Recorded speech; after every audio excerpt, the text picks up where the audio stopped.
What's up, fellow horror fiends? JC here from What an Excellent Day for a Podcast, and welcome to episode 4 of our Horror's Hidden Gems Uncovering the 80s. As I always do, a big shout out to everyone who checked out my earlier episodes on our What an Excellent Day for a Podcast channel. Thank you for the watch, and know that I appreciate you. You know what? I'm not going to sit here and start this show by telling you that I am having an absolute blast revisiting these under-the-radar 80s horror gems.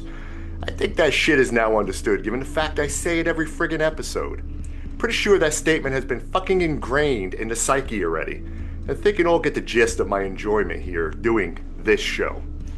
What I will share again, however, is how I ended up deciding on the movie we will discuss tonight, cause, you know, that light bulb fucking moment is a story in itself. Let's set the stage as we normally do, shall we? This go-round, I was indulging in one of my favorite slasher movies of the 80s on what is the absolute perfect day to watch it. Here's a hint. When the calendar turns to April. That's right, my ass was positioned on the recliner, taking in 1986's April Fool's Day on April Fool's Day. This one starring Deborah Foreman and Amy Steele. It always seems I am finding myself having to defend this one for whatever reason. So many shit on it because of the twist at the end. I never understood that. I also hear people saying this is not really a horror movie because of that twist ending and the fact that no one really dies. What? What the fuck? I couldn't disagree more. I happen to actually love the twist because it's fucking original. It's that holy shit moment. If this was The Thing, you'd be saying, "You gotta be fucking kidding." When that twist is released. I know I didn't see that shit coming when I saw this one in the theaters way back when. Talk about jaw drop. I also think Deborah Foreman gives an amazing dual performance as the preppy college student Muffy St. John, as well as her creeped out 70s fashion-wearing psychotic twin fucking sister Buffy. Horror served with a dash of black comedy sprinkled all around it, making for a fun whodunit type slasher that separates it from the rest of the slasher pack. At least for me, anyway. So yes, fellow horror fiends, tonight's hidden gem lives in the slasher arena we all know and love, and no decade did it more or better than the 80s. Raise your hand if it felt like every year in this decade, we had at least 10 slasher options dropping into movie theaters. Most of them copycats born from the OG classics Halloween and Friday the 13th. It didn't seem like every fucking holiday and event had its own slasher assigned to it. Happy birthday to me. Alice Sweet Alice, My Bloody Valentine, Graduation Day, Mother's Day, Prom Night, Silent Night, Deadly Night, New Year's Evil, Hell Night. This one highly underrated and starring my all grown up now favorite possessee, Miss Linda Blair. You also had Motel Hell, Terror Train, The Mutilator, and The Burning as well. You know, just to name a few, right? I really could keep rattling off these titles, but I won't. And the latter one mentioned, The Burning, actually has some ties to this one from a slasher villain concept. If you recall, The Burning was based on Cropsy, an urban myth legend particularly popular in Staten Island, New York, about a malevolent figure who allegedly snatches children. The legend describes Cropsy as an escaped mental patient who hunts for children in the dark. This movie was also going to be based off of the Cropsy legend, but The Burning folks, they kind of beat them to it.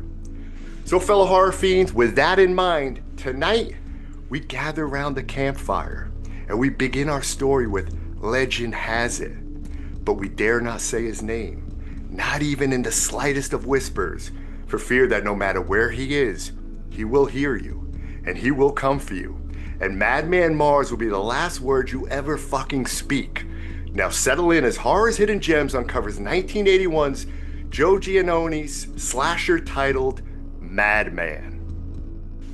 First released October 1981 in Mexico, followed by the release in the States the following year, Madman was just seen as another slasher ripoff that would begin a wave of copycats that would make up the slasher subgenre throughout the 80s.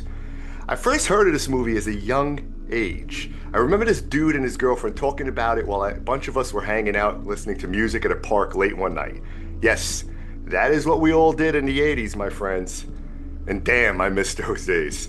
Anyways, They started to shout out his name as if to incite his appearance and try to scare the shit out of us kids. I remember immediately thereafter, my buddy and I, thinking the movie sounded cool as shit, began our quest to locate this one at the local video store. So the movie begins around the campfire. The counselors are hanging out, and of course, stories must be told in an effort to scare the shit out of one another. Only this time, we flip this shit, and camp counselor TP actually sings the story. Yes, they call him TP. As soon as they said his name, my mind went immediately to Beavis doing his infamous "I am the great Cornholio" skit. You will beloved my bunghole, for I am the great Cornholio. I need Tippy for my bunghole. But singing? Really? What the fuck? Madman, Captain Blood Man. He hid amongst the trees, appeared with the breeze, till then drag off their bodies. This is a first for me, and not entirely sure how that would scare anyone, but okay. It is what it is. Once, whatever that shinging shit was ends, head counselor Max, in a normal storytelling voice, begins to tell the legend of Madman Mars, a farmer who one day just snapped and murdered his wife and children with an axe. Following the murders, this guy actually went to the nearby bar, still with his bloody axe in tow, and ordered himself a fucking beer. A first for an 80s slasher villain, am I right? Imagine Jason doing this after battling Paula, Ginny, and her little muffin dog in part 2. Paul, there's someone in this room. Paul, there's someone in this fucking room!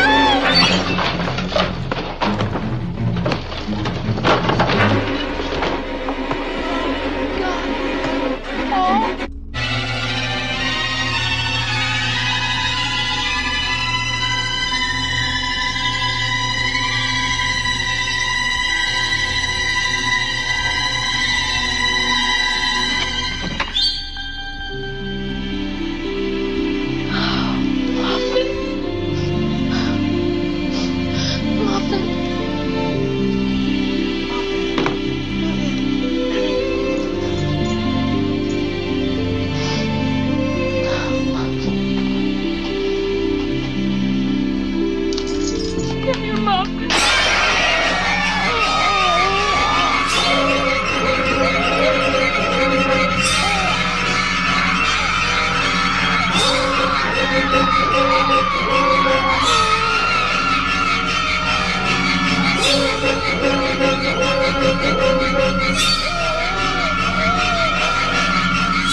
Yeah, I just killed some counselors at a camp because of mommy issues, crashed through a window, and now I'm parched. Can I have a Coors Light, please? Yeah, let me take this sack off my head to take a sip, and don't fucking judge either. Apologies for that squirrel moment, but if you listen to our show, you know, that is what I tend to do. Back to it now. So hunted down now by angry villagers, Madman Mars was caught, slashed with an axe, and hung from a noose overnight. Upon arriving in the morning to cut him down, Mars was nowhere to be found, having escaped into the nearby woods. Now legend has it that if you say his name above a whisper, he will hear you and he will hunt you down. Immediately following Max telling this part of the story, of course, we have our trying way too hard to be cool in front of the ladies counselor Richie go and shout his name out loud and dare Madman Mars to come get them, while also throwing a rock through his window. Hey, Mars! Madman Mars! Here we are! Come and get us, Madman!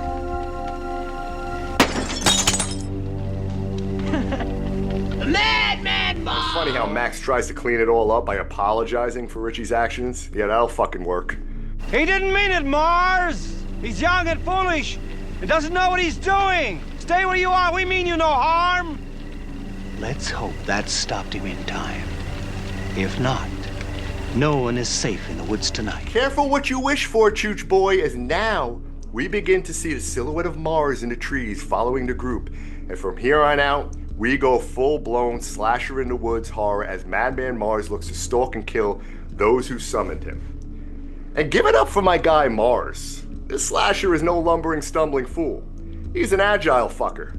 Moves stealth-like in the shadows, hangs out in the trees, glides along with his victims. The man runs, jumps, even uses that jumping ability to create one of the more inventive kills seen in a slasher movie. You'll know it when you see it. Mars does groan a lot, though.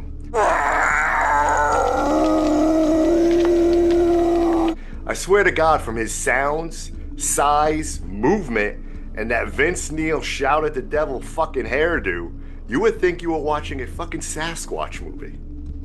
Now Betsy, the lead final girl here, well, maybe not so final, is played by Galen Ross, who has dabbled in the horror genre before, having played Francine Parker in George Romero's 1978 zombie classic Dawn of the Dead. She also went on to play Becky Vickers, the cheating wife of Leslie Nielsen, who gets buried neck deep in sand awaiting the next wave to arrive in Creepshow's Something to Tide You Over episode. She provides stability in the acting space here and does a nice job with her role as a camp counselor who has her head on straight to deal with the situation she is confronted with. She grabs a shotgun, she calls for help, she gets the kids on the bus to safety. You know, all the things that horror tropes tell our hapless victims not to do. Although Betsy is frightened at first, she does find the courage to battle back in the end. And yes, there are kids at the camp, but you really would never know until they are shuttled to the bus. All 5 of them. Which again is kind of odd, but in the grand scheme of the movie, gets glossed over easily. Mars has no beef with the kiddies, strictly only those who called him out. With an open casting call that saw 300 actors attend the audition for the role of Madman Mars, the artist who was working on the film's marketing promotion, Paul Ehlers, was offered the role given his size and years of martial arts training. He does just fine portraying the victim here, since not much he has to do but stalk and groan. The effects in this one are not the greatest here, folks. It's not a ton of gore, and what you do see is what you would come to expect from some of these copycat slashers that arrived post-Halloween and Friday the 13th. Like mentioned before, there is a cool and creative kill that takes place with the hood of a truck, and although I would have loved to have seen a better, more messy aftermath effects-wise, it is still a fun kill nonetheless. There is also another kill in this movie that I am still scratching my head on. I'm trying to understand how the camp counselor actually died from this. See, there seems to be an overhead press of the victim, followed by some bone crunching while held in the air, and then they're dead? But how? Was this some type of weird kung fu grip chiropractic adjustment? Was there more to this one off screen? Maybe a backbreaker wrestling move that followed the overhead press? No fucking clue. I really would like to have this kill analyzed though, please. Need to understand it. The score here is a mixed bag too. Stingers galore. To include the title intro, which I do tend to love, Hello Insidious and Evil Dead Rise.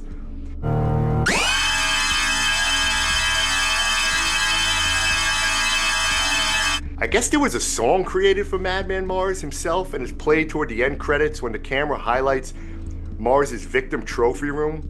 Think the movie Happy Birthday to Me parties visual here. The song is kind of strange, it's a bit out of place, but it's the 80s. And shouldn't all slashers have their own personal jingle? Hello Alice Cooper's Man Behind the Mask. Don't even get me started on the worst camp counselors having sex song ever recorded. I mean, I would rather eat a piece of fucking chalk than hear and experience that again. Separate from the song itself, they both spun around the hot tub for a minute like some pre-sex ritual, which was odd, and I'm not gonna lie, the thought of teleportation for these two a la hot tub time machine was ever present for me. What the fuck is that squirrel?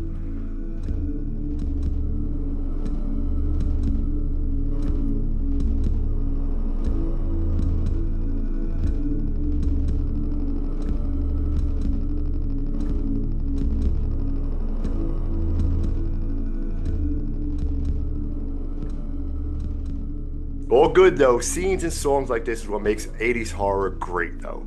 No telling what type of cheese you get to see or hear in that decade. With all that said, I still enjoyed watching this one again after 25 plus years. I would have thought we would have seen an additional Madman Mars killing spree, given every slasher seemed to pump out a sequel in the 80s, but no, not the case here. There was some rumbling 6 years ago that they were planning a remake, but nothing since. I would be absolutely down for that. I'm thinking this story would benefit from a reimagining. This movie was a hit at the drive-in circuit upon its release and has secured a cult following over the years as well. If nothing else, this is a decent low-budget campground slasher creep fest that aligned perfectly with the overall flavor of that specific time period. Feel free to give this one 90 minutes of your time, and it may just surprise you. Remember though, not above a whisper. And until next time, be well, be safe, stay creepy.